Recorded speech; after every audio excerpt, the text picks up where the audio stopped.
Science olympiad का हम लोग क्लास 5 का देख रहे थे। क्लास 5 में जो हम लोग को नेक्स्ट देखना है चैप्टर नंबर 6 देखना है, earth and universe.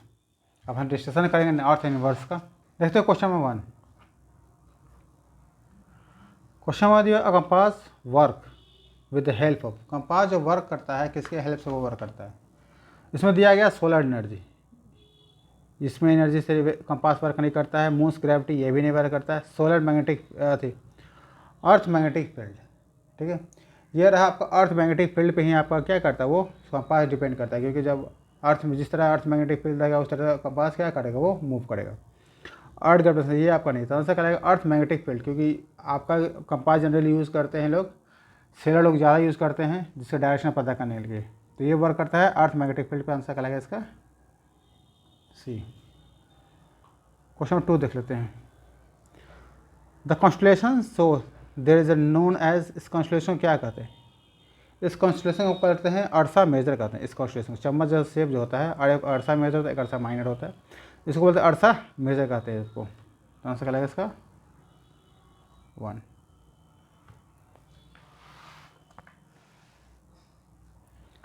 Question number 3 देखते हैं। Which of the following statement is correct, या करेक्ट शो करना। देखिए लिखा हुआ मास हैज नो मून, मास के पास कोई मून नहीं, तो आंसर इसका रॉन्ग कहलाएगा। मास के पास 2 मून होता है। जुपिटर हैज रिंग और डस्ट अराउंड, ये आपका सही है। जुपिटर पास क्या एक रिंग होता है, लेकिन जनरली इतना छोटा होता है कि वो शो नहीं होता है, लेकिन रिंग होता है। टैटन इज अ ड्वार्फ प्लैनेट नहीं है, ये आपका सैटेलाइट है जो कि जुपिटर की तरफ मूव करता है। Uranus appear blue in colour due to the appearance of amino gas, ये भी आपका रॉन्ग है। आपका आंसर लगा बी, थर्ड का लगा बी। क्वेश्चन 4। क्वेश्चन 4 दिया, plant X is closer to the sun. X plant क्या है, प्लानट है। X planet is closer to the sun and then Y, मतलब एक्स क्लोजर है, वाई फार है। एक्स क्या है आपका क्लोजर हो गया सन के, और वाई क्या हो गया आपका फार हो गया, ठीक है। तो उसमें देखना है एक्स हैज़ लॉन्ग, देखिए ये चीज़ समझिए, X has long revolution period than the than planet Y. Closer जितना होगा इसका रिवोल्यूशन पीरियड, इसका रिवोल्यूशन पीरियड शॉर्ट होगा।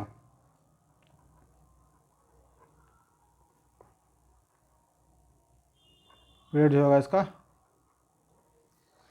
शॉर्ट होगा, देख लीजिएगा, इसका रिवोल्यूशन पीरियड शॉर्ट होगा। इसका जितना दूर होगा इसका रिवोल्यूशन पीरियड लॉन्ग होगा, देख लीजिएगा। ये बेसिक है, जितना दूर जाएगा आपका रिवोल्यूशन पीरियड लॉन्ग होगा, जितना नजदीक रहेगा रिवोल्यूशन पीरियड इसका शॉर्ट होगा। यहाँ दिखा लीजिए लिखा हुआ X has longer revolution period than the Y, ये आपका स्टेटमेंट रॉन्ग है, ठीक है। हम बी में देख लेते हैं। यहाँ पे बी में देख लेते हैं, plant Y is longer revolution period than the X, ये स्टेटमेंट आपका सही है, क्योंकि यदि ये फार में है डेट मीन्स का रिवोल्यूशन पीरियड ज़्यादा होगा, नज़दीक वाले को कम होता है। तो आंसर निकलेगा आपका बी। बी। फिर देखिए उसी तरह रोटेशन की बात है, ठीक है। अब देखिए 5 में, क्वेश्चन 5,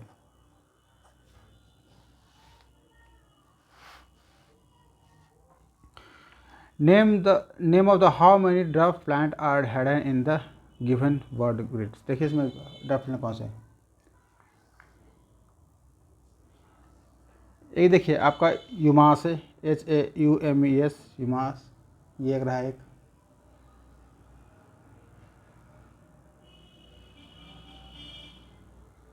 ये रहा आपका PLUTO प्लूटो, 2 हो गया आपका। थर्ड क्रीज, ये इस क्रीज के बारे में समझ लीजिए। जो आपका ड्राफ्ट प्लांट है ये आपका एस्टेरॉयड बेल्ट में, ये क्वेश्चन कभी कभी आपको आ सकता है। इस क्रीज के बारे में यहाँ एक है यूमास हो गया, यहाँ पे सेकंड हो गया प्लूटो हो गया, इधर हो गया क्रीज। ये जो प्लैनेट है ये जो आपका लाई करता है, ये एस्टेरॉयड बेल्ट में लाई करता है, ये चीज़ समझ लीजिए। बाकी सब बाहर है लेकिन ये सब एस्टेरॉयड बेल्ट, लेकिन 3 आपका होगा तो आंसर क्या लगेगा आपका सी। 5 का लगेगा C. Question number 6, which of the following was the first Indian satellite. इसमें कौन सा इंडियन पहला सैटेलाइट है। देखिए रोहिणी, भास्करा, एप्पल, आर्यभट्ट। देखिए आप इसमें आंसर करेगा आर्यभट्ट जो हमारा फर्स्ट सैटेलाइट है। आंसर है इसमें D. Question number 7, planet P is the inner planet. ठीक है, पी इनर प्लैनेट है, इट रोटेट्स इन क्लॉकवाइज। देखिए क्लॉकवाइज जो बात किया जा रहा है, क्लॉकवाइज रोटेट करता है, दो ही करता है, एक है आपका वेनस, एक है यूरेनस। ठीक है, समझिए आपका 8 प्लैनेट है, 1 2 3 4 5 6 7 8 है। ये पीछे से दूसरा और आगे से दूसरा, यही दो है। ठीक है, यही दो प्लैनेट जो है आपका एंटी क्लॉकवाइज रोटेट करता है, बाकी सब आपका एंटी क्लॉकवाइज रोटेट करता है। लेकिन इनर प्लैनेट की बात करते, इनर प्लैनेट जानते हैं कि एस्टेरॉयड बेल्ट के अंदर जो रहता है, जहाँ ये 4 तक रहता है, इनर प्लैनेट होता है। ये एस्टेरॉयड बेल्ट के अंदर होता है, इसको बोलते हैं इनर प्लैनेट बोलते हैं, इसको आउटर प्लैनेट बोलते हैं। तो विच of the following could be P. P क्या हो, देखिए यहाँ ऑप्शन में क्या दिया आपका। देखिए यहाँ पहले आपको मिल गया वेनस। वेनस क्या है, आपका इनर प्लैनेट है। जुपिटर आपका आउटर प्लैनेट है, मरकरी आपका इनर प्लैनेट है, यूरेनस आपका आउटर प्लैनेट। तो हमको जो क्लॉक वाइज रोटेट करता है आपका वेनस जो इनर प्लैनेट है, तो आंसर क्या आपका आंसर ए। क्वेश्चन नंबर 8 देख लीजिए, select the correct match from the following. Correct match करना। वीनस हैज़ 1 मून, ये स्टेटमेंट आपका रॉन्ग है। Saturn has ring. सैटर्न का its ring are made of the ice, rock and dust. ये statement बिल्कुल सही है आपका, it is made by ice and dust. Jupiter largest and farthest planet, ये गलत है आपका। मर्करी हॉट प्लैनेट, ये गलत है आपका, ये नहीं है आपका, तो ये कहलाना से बी। ये गलत बताती है, ये जो फारेस्ट प्लैनेट आपका नेपच्यून कहलाता है, हॉटेस्ट प्लैनेट आपका वेनस कहलाता है। ठीक है, तो आंसर कहलाएगा मतलब बी। क्वेश्चन नंबर 9 देख लेते हैं, which of the following statement are correct. Incorrect, यहाँ इनकरेक्ट कौन है। Chandrayaan 1 is the only natural satellite of the Earth, ये गलत है। केवल चंद्रयान नेचुरल सैटेलाइट है ही नहीं। ठीक है, ये स्टेटमेंट रॉन्ग है। Rotation of the earth cause season, नहीं है। रोटेशन ऑफ अर्थ जो होता है डे एंड नाइट कॉज करता है, ना कि सीजन कॉज करता है। Equator is an imagery land around the Earth, ये सही है। एंड डिवाइड इनटू, ये भी सही है। ये दो हाफ में, इक्वेटर दो हाफ में डिवाइड करता है, ऊपर वाले को नॉर्दर्न हेमिस्फीयर बोलते हैं, नीचे वाले को साउदर्न हेमिस्फीयर बोलते हैं। इक्वेटर जो इमेजरी लाइन होता है, दो भाग में डिवाइड करता है, इसी से थर्मल जोन जो बनता है, इक्वेटर से थर्मल जोन बनने की स्टडी करता है। तो ये स्टेटमेंट सही है। Moon shine because it reflection sunlight from its surface, ये भी सही कि मून के पास हम लाइट नहीं होता, जानते हैं, तो सनलाइट के रिफ्लेक्शन पे ये दिखता है, शाइन करता है। तो स्टेटमेंट 3 या 4 सही है, 1 और 2 गलत है। तो हमको इनकरेक्ट देखना है, तो 1 और 2 इनकरेक्ट है, तो आंसर कहलाएगा आपका ए।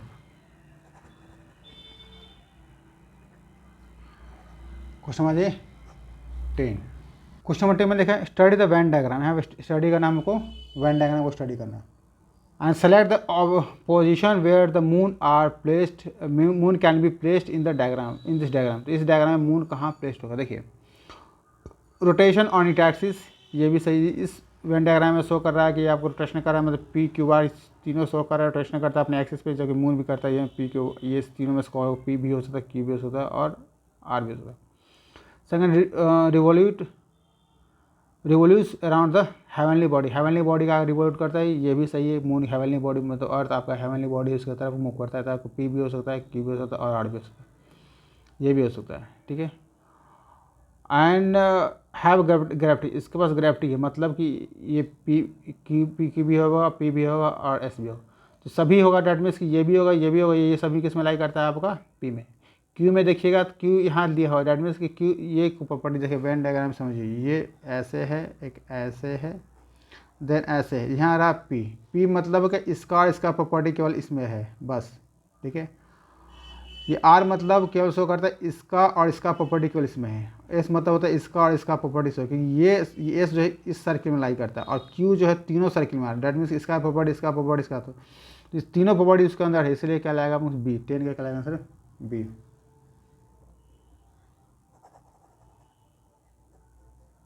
क्वेश्चन नंबर 11 देख लीजिए, look at the given figure, it show lunar Eclipse. Lunar Eclipse समझिए, जो भी इक्लिप्स होता है, लूनर इक्लिप्स या सोलर इक्लिप्स, जो भी इक्लिप्स है वो ढक जाता है। एक मोटा मोटी समझने का तरीका ये है। लूनर इक्लिप्स मतलब आपका जो लूनर वर्ड आया मून से, वो कवर हो जाएगा, मतलब डार्क पोजिशन में चला जाएगा। सन सोलर इक्लिप्स होगा तो सोलर डार्क पोजिशन में चला जाएगा, मतलब सोलर आपको दिखेगा नहीं, सन नहीं दिखेगा। लूनर होगा तो आपको मून नहीं दिखेगा। ठीक है, तो लूनर इक्लिप्स देखा है, यहाँ पे दिया हुआ ए बी सी, तो देखिए यहाँ पे सन है, ठीक है। आप ऐसे भी अंदाज़ा लगा सकते हो, सबसे बड़ा बॉडी आपका सन है, फिर मिडिल में आपका अर्थ है, उसके बाद क्या ये मून है, ठीक है।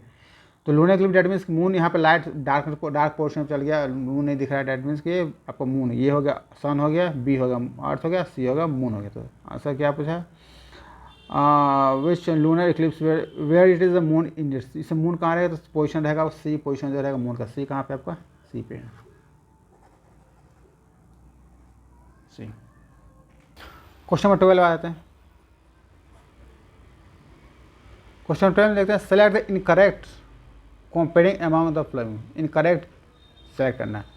यहाँ देखिए इनर प्लैनेट दिया हुआ है, यहाँ आउटर प्लैनेट दिया हुआ है। इनर प्लैनेट में जानते हैं एस्ट्रॉयड बेल्ट के और सन के बीच में रहता है, इसको बोलते हैं इनर प्लैनेट, जो होता है आपका इनर प्लैनेट होता है, जो ये आपका एस्ट्रॉयड बेल्ट टू सन होता है, इसके बीच में जो रहता है आपका इनर प्लैनेट होता है, ठीक है। आउटर प्लैनेट क्या रहता है, एस्ट्रॉयड बेल्ट के आउटसाइड, मतलब आउटर प्लैनेट, आउटर प्लैनेट मतलब एस्ट्रॉयड बेल्ट के बाहर, इसके आउटसाइड रहेगा, लिख सकते हैं आउटसाइड ऑफ एस्ट्रॉयड बेल्ट। जो एस्ट्रॉयड बेल्ट के बाहर है तो उसको आउटर प्लैनेट बोलते हैं, और नीचे प्लैनेट को इनर प्लैनेट बोलते हैं, ठीक है।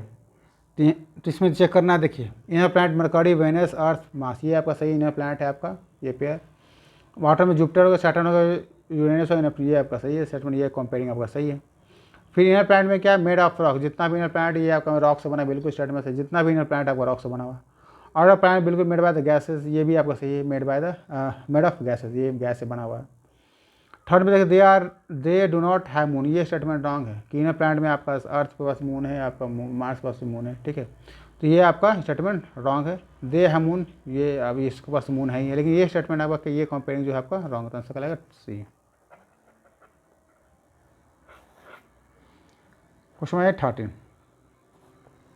13 दिया, विच of the following is fact about the asteroid, asteroid के बारे में क्या है, एस्ट्रॉयड बेल्ट बताया थे मार्स और जुपिटर के बीच में थे, ठीक है। तो एस्ट्रॉयड के बारे में बताया जा रहा है, asteroid do not have revolve around the sun they way plan to, ये आपका स्टेटमेंट रॉन्ग है। Asteroid belt is present between Jupiter and Saturn, ये गलत है, एस्ट्रॉयड बेल्ट से जुपिटर एंड मार्स के बीच में क्या होता है, वो प्रेजेंट होता है। Asteroid are rocky object, they are much smaller than planets, ये आपका सही है, ये रॉकी सरफेस टोटल पत्थर ही होता है, जो कि प्लैनेट्स छोटा छोटा होता है। Big star belt are called draft, ये स्टेटमेंट रॉन्ग है, इसके अंदर स्टार बेल्ट है, स्टार ड्राफ्ट प्लांट एक है, जैसे बताया था क्रीज आपका ड्राफ्ट प्लांट है, लेकिन सभी भी बड़ा स्टार को हम लोग ड्राफ्ट प्लांट नहीं होता, ये स्टेटमेंट रॉन्ग है, आपका आंसर लगेगा C. Question number 14, revolving period of the 3 planet of our solar system the given in the following tables, ये तो देखिए एक्स प्लैनेट या 224 डेज दिया हुआ, वाई प्लैनेट 88 डे दिया हुआ, और जेड प्लैनेट आपका 12 ईयर दिया हुआ। देखिए यार रिवॉल्यूशन पीरियड अभी बताए थे, जो सन के नज़दीक रहेगा, जितना शॉर्ट पीरियड रहेगा वो उतना ही उसका रिवॉल्यूशन पीरियड कम होगा, जितना ही दूर रहेगा वो ज़्यादा रहेगा, जैसे सन, ठीक है। सन के नज़दीक जितना रहेगा, सपोज कि ये तो इसका ये जो पीरियड ये छोटा सा रिंग होता है, जैसे जैसे दूर जाता जाएगा, ये जैसे दूर जाता जाएगा, ये सपोज ये प्लैनेट है, इसका जो रोटेशन पीरियड है, ये रोटेशन पीरियड ऐसे बढ़ते, रोटेशन पीरियड से बढ़ता जाता है, ठीक है। आपका है आपका revolution period, sorry rotation, revolution period आपका है, रिवॉल्यूशन पीरियड जो है आपका ये इंक्रीज़ हो जाएगा, जैसे दूर जाएगा आपका रिवॉल्यूशन पीरियड इंक्रीज हो। इसी हिसाब से देखिए ये क्वेश्चन दिया हुआ है आपका 3 planet X Y Z, that means की सबसे 88 आपका सबसे शॉर्टेस्ट है, समझ सबसे सूरज के नज़दीक ये है, सबसे वाई सबसे क्लोजेस्ट आपका वाई है। देखिए वाई का सबसे कम डे है, डेट मीन्स कि शॉर्टेस्ट हो गया, उसके बाद इसका कम डे एक्स, कि सबसे दूसरा शॉर्टेस्ट ये हो गया, फर्स्ट आपका 12 डे आपका जेड, ये बेसिक कॉन्सेप्ट है। ये आपका शॉर्ट डिस्टेंस है, ये आपका फार डिस्टेंस है, ठीक है, सन से। देखते हैं which of the following conclusion can be made of the given data, given data क्या कंक्लूजन होता है। देखिए यहाँ पे plant Z is located near to the sun than the Earth. देखिए अर्थ का जानते हैं, अर्थ का जो रोटेशन है 365 डे होता है। तो 365 डे डैट मीन्स कि यहाँ पे इसका दिया गया 88 दिया गया, 224 दिया गया, और इसका 12 ईयर्स दिया गया। तो ये जो भी होगा अर्थ यहाँ बीच में पड़ेगा आपका अर्थ, यहाँ होगा आपका अर्थ, क्योंकि ये 365 डे है, ठीक है। और अर्थ से इधर पड़ेगा। तो देखिए Z is located nearest to sun, Z आपका सन के नज़दीक में, ये आपका गलत है। देन द अर्थ, ये आपका स्टेटमेंट रॉन्ग है। देन द अर्थ आपका नहीं होगा ये। Planet Z is located far from the sun than the Earth, देखिए ये फार है देन द अर्थ, ये भी आप स्टेटमेंट रॉन्ग है, क्योंकि ये पहले इस अर्थ से पहले हो, ये इसका 365 डे होता है। Z will be a closer than the colder than the Earth, देखिए ऐसे देखिए ये आपका वाई प्लैनेट है, 88 डे लगा, एक्स ये 24 है, इसके बाद ये आपका अर्थ है।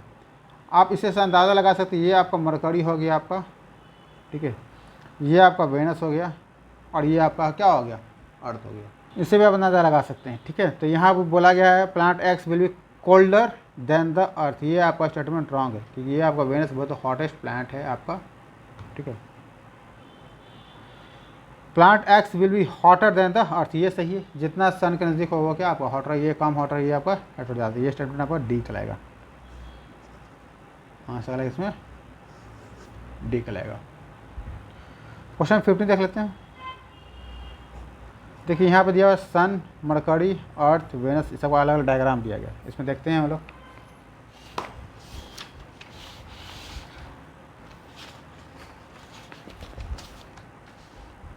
देखिए which of the following figures show the correct position of the celestial body of our solar system in the given box, देखिए यहाँ पे दिया गया है, गौर से देखिए, इस फिगर को तो गौर से देखिएगा, और क्वेश्चन में दिया गया उसको गौर से देखिएगा। क्वेश्चन में दिया गया है ये सन का है, सन पोजीशन दैट मीन्स कि ये जो पोजीशन आपका रहेगा सन, ये सन की पोजीशन बिल्कुल सेंटर पर रहेगा, ठीक है।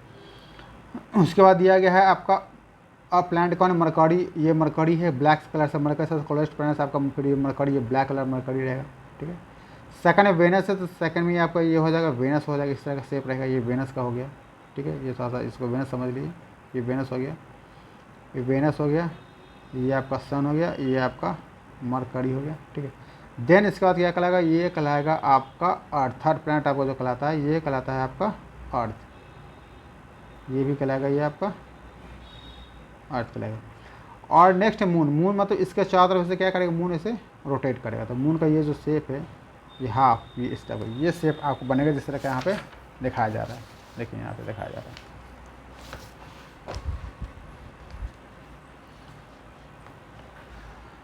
ए में देखिए बीच में आपका सन है, बिल्कुल सही है, इसके बाद ये मरकरी है, बिल्कुल सही है, ठीक है। थर्ड में आपका वेनस भी सही है, अर्थ भी सही है आपका, फोर्थ थर्ड में अर्थ भी। ये मून जो रोटेट करता है आपका अर्थ के साथ रोटेट, ये स्टेटमेंट आपका गलत हो गया। सेकंड में देखिए ये आपका सन है, उसके बाद आपका मरकरी है, ठीक है, उसके बाद वेनस है, थर्ड में आपका अर्थ है, अर्थ के साथ क्या करता है ये मून रोटेट करता है, आंसर बी कहलाएगा बी।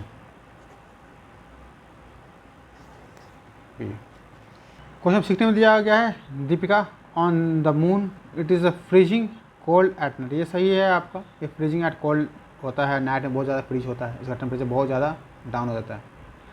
अभी चंद्रयान 3 गया था जिससे कारण से 14 दिन के लिए नाइट हुआ था, तब वो पता ही होगा कि फ्रीजिंग होने के कारण वहाँ पे चंद्रयान बिल्कुल फ्रीज हो गया है, और अब काम नहीं करता है वो। सेकंड थर्ड स्टेटमेंट है Shubham, the moon is a silent place as sound do not have travel there, मतलब वहाँ साउंड ट्रैवल नहीं करता, बिल्कुल सही है, क्योंकि वहाँ एटमॉस्फेयर ही नहीं है तो साउंड क्या ट्रैवल करेगा, यहाँ से साउंड ट्रैवल करेंगे मीडियम चाहिए होता है। Tanuja there is no atmosphere around the sun, ये सही है, अराउंड द मून, मून के साथ तो कोई भी एटमॉस्फेयर नहीं है, ये स्टेटमेंट भी सही है। Select the correct option regarding the above given statement made by the three children दिया गया, उस देखना है। Deepika and Tanuj are the correct where so is incorrect, ये स्टेटमेंट रॉन्ग है, इसका भी आपका स्टेटमेंट सही है। Deepika and Soham are incorrect, ये स्टेटमेंट रॉन्ग है, दोनों का स्टेटमेंट सही है। Tanuja are the correct explanation of the Deepika's and Shubham's expression, ये में आपका सही है, ये ही थर्ड होगा, क्योंकि आपका एटमॉस्फेयर यहाँ तनुजा जो एटमॉस्फेयर की बात कर रहा है, एटमॉस्फेयर नहीं रहने के कारण ही आपका जो फ्रीजिंग पॉइंट नाइट का होता है बहुत ज़्यादा होता है, एटमॉस्फेयर जैसे अर्थ पे एटमॉस्फेयर है इसलिए फ्रीजिंग पॉइंट आपका ज़्यादा नहीं जा पाता। और यहाँ पे एटमॉस्फेयर नहीं रहने के कारण प्लानट का फ्रीजिंग पॉइंट बहुत ज़्यादा होता है, मतलब टेम्परेचर बहुत ज़्यादा डाउन होता है, और एटमॉस्फेयर नहीं रहने के कारण ही आपका साउंड ट्रैवल आपका नहीं कर पाता है। तो इसे आंसर कहलाएगा आपका 16 का सी।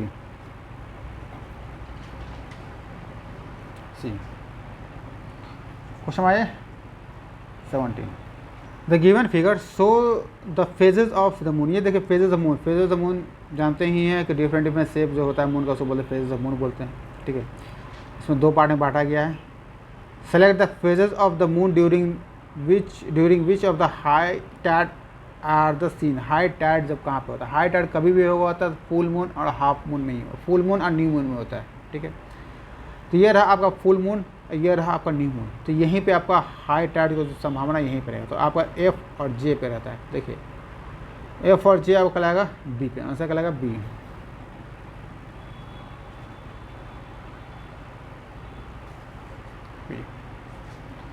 क्वेश्चन आइए 18, reference the given figure P alphabet represent as a star. देखिए यहाँ पे पी, यहाँ पी दिया हुआ है, कोई पी अल्फ़ाबेट है, ये क्वेश्चन शो कर रहा है आपका स्टार। इसके चारों तरफ ये आपका रोटेट कर रहा है कोई क्यू है, क्यू बॉडी है। इसके चारों तरफ क्या है आपका आर है, ये रहा आपका आर, ये रहा आपका क्यू। तो देखिए क्यू कैन बी मरकरी, हाँ आर कैन बी वेनस, ये गलत है। ये स्टेटमेंट बिल्कुल ही गलत है कि क्यू आपका मरकरी है, हो सकता है क्यू मरकरी क्यों नहीं हो सकता आर, लेकिन वेनस आपका नहीं हो सकता। वेनस भी क्या करता है अर्थ के, ये स्टार के चारों तरफ क्या कि सन, ये स्टार को बोला गया मीन्स कि ये भी एक तरह से क्या सन भी बोल सकते हैं, तो सन भी एक तरह से क्या आपका स्टार ही है। तो आर आपका वेनस नहीं हो सकता है। Q can be marks, Q आपका मार्स हो सकता है, which has 2 are around it. देखिए यहाँ पे 2 आर लिखा मतलब यहाँ पे 2 सेटेलाइट, मार्स पर जो है 2 सेटेलाइट है, ठीक है। यहाँ पे 1 आर दिया हुआ है, यहाँ 2 आर अराउंड के पास हो सकता है, ठीक है। ये स्टेटमेंट आपका बी का स्टेटमेंट आपका सही है, क्योंकि मार्स पर 2 आपका सेटेलाइट है, ठीक है। Q can be earth, Q earth हो सकता है क्योंकि इसको स्टार के चारों तरफ अर्थ मूव करता है। एंड आर हैज़ मून, ये भी हो सकता है कि ये आर जो है आपका उस प्लैनेट के चारों तरफ क्या करती है, रोटेट करता है, ठीक है। तो ये आपका स्टेटमेंट दोनों सही है, बी और सी दोनों स्टेटमेंट क्या है, सही है, ठीक है। ये समझिए एक तरह से स्टर्न हो गया, ये आपका प्लैनेट हो गया है, प्लैनेट हो गया, ये आपका हो गया आपका सैटेलाइट हो गया है। यही था क्वेश्चन, तो आंसर क्या लगेगा इसका, बी और डी दोनों है, क्या लगेगा इसका डी। क्वेश्चन नंबर 19 आ जाइए। Ravi and Naveen make daddy entire of the moon's phases at a different time of the year, the entire are show. देखिए यहाँ पे शो किया रहा है, ठीक है। इसमें देखिए यहाँ पे दिया गया है क्रिशंट गिब्बस, पढ़े हैं आप लोग, क्रिशंट गिब्बस का ये 2 ही फेजेस होता है आपका, देख लीजिए आप। जैसे यहाँ डार्क पहले, यहाँ डार्क पोर्शन ज़्यादा है, यहाँ देखिए यहाँ डार्क पोर्शन यहाँ पे बहुत ज़्यादा है, ठीक है। फिर डार्क पोर्शन में क्या होता है, ये आपका होगा, देखिए डार्क पोर्शन ज़्यादा है, इसमें फिर क्या होगा, ये हाफ होगा, ठीक है, ये हाफ इस तरह का होगा, ठीक है। फिर क्या डार्क पोर्शन फिर से ये कम होगा, ये हल्का कम होगा, डार्क पोर्शन ही कम होगा, और फिर क्या आ जाएगा, ये आपका फुल मून, ये रहा आपका फुल मून, ठीक है। अब यहाँ देखिए ये रहा आपका रवि का फिगर, तो रवि का फिगर जो मिसिंग आपका दिखाया जा रहा है, ये मिसिंग साइन दिखा रहा है, डैट मीन्स कि ये रहा आपका हाफ मून, ये आपका मिसिंग रहा हाफ मून, ठीक है। नवीन का देखिए, नवीन में देख रहे हैं तो ये रहा आपका हाफ मून, ठीक है, ये रहा हाफ मून। फिर देखिए आपका क्या रहा, इसको क्या किया, ये डार्क पोर्शन, मतलब सेम चीज इस स्टेप के बाद ये स्टेप होगा, यहाँ पे ये स्टेप रहा और फिर ये बस स्टेप रहा, तो ऑटोमेटिक इसके बाद क्या आएगा, आपका आएगा फुल मून आएगा। ये आपका इसका स्टेप आ गया फुल मून, यहाँ आ जाएगा फुल मून होगा, ठीक है। देन फुल मून के बाद फिर क्या होगा, इसका रोशनी फिर कम होगा इधर की ओर, ये, ठीक है। तो ये आपका क्वेश्चन में आपका ये ब्लैंक दिया तो ये आपका यहाँ पे रहेगा, रवि का रहेगा, और नवीन का यहाँ दिया तो आपका ये रहेगा, देख लीजिए। अब उसी से क्वेश्चन देख लेते हैं हम लोग, तो देखिए इसे मैच कर लेते हैं हम लोग, मैच करिएगा तो देखिए पहला रवि का बोला गया तो रवि का हाफ का रहेगा, और नवीन में सेकंड में क्या रहेगा आपका, मिसिंग में आपका फुल रहेगा, तो आंसर क्या रहेगा आपका ए। ए। आया क्वेश्चन नंबर 20।